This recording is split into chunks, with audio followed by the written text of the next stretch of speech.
Thanks for joining us.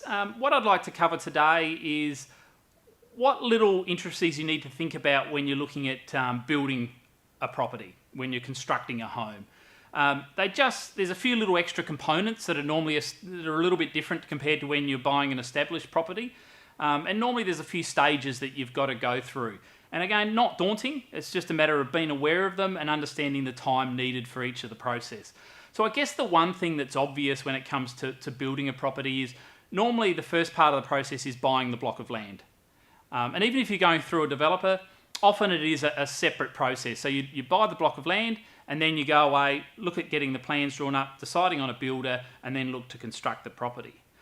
So what we do from a loan perspective is obviously right at the beginning, we need to make sure that you can afford the whole project. So you don't want to say, great, we can afford the land, and when it comes to construct, that the affordability is not there.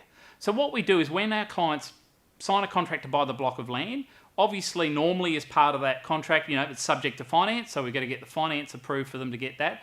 So we firstly would try and get pre-approval for the total project to make sure that they can buy the block of land and build the property that they want on it. Once we've got the pre-approval for the total project, obviously then we go back and get full approval on the block of land because it's a two-part process. Now, once that land's been purchased and settled, obviously then the construction process happens. Now, look, there's a lot of documentation that's required, but most builders know exactly what the lenders need to approve loans. And what it comes down to is you look at a fixed price building contract, copy of the builder's insurances, copy of plans, and copies of the building specifications. And what happens then as part of the whole loan process is the lenders then normally require the valuer to give them a tentative on completion valuation. And that's what they'll use to work out what the end asset value is going to be. So hence why they need those fixed price building contracts and all those little bits and pieces, as well as obviously they're aware of what you paid for the land. So from there we go and get a valuation on the end project. That comes in. From that viewpoint, we're then able to get full loan approval for the total project. Now, what I've found with probably 9 times out of 10, there's normally other things that clients want to cover themselves or organise for themselves, and that's fine. And the most common items are window furnishings, maybe the concrete for the driveway, perhaps fencing and landscaping things they want to organise separate to the builder.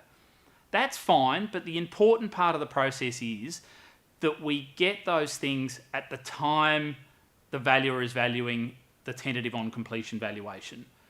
Otherwise, they're not included in the valuation and it's hard to get the lender to fund them. And look, there's a limit to how much you can do on your own. I mean, the lenders have certain guidelines, and again, that's the advantage of having 30-odd lenders to deal with. With different lenders have their different criteria. But certainly, it can be done for you to organise some of those things, but it's a matter of getting a fixed price quote at the beginning of the project so the valuer can value it accordingly, and then the lender is happy to fund those things when the invoice comes in at the end of the house build. So it's not daunting. We're there to cover the process. Also, what happens with construction loans, because a lot of the time while you're building, you might be paying rent where you're living, or you've got another mortgage that you're dealing with and doubling up. So the way the lenders fund the construction loan is it's interest only as you pay the builder down. So you're paying interest only based on what you've used. So it makes the cash flow side of things a little bit easier.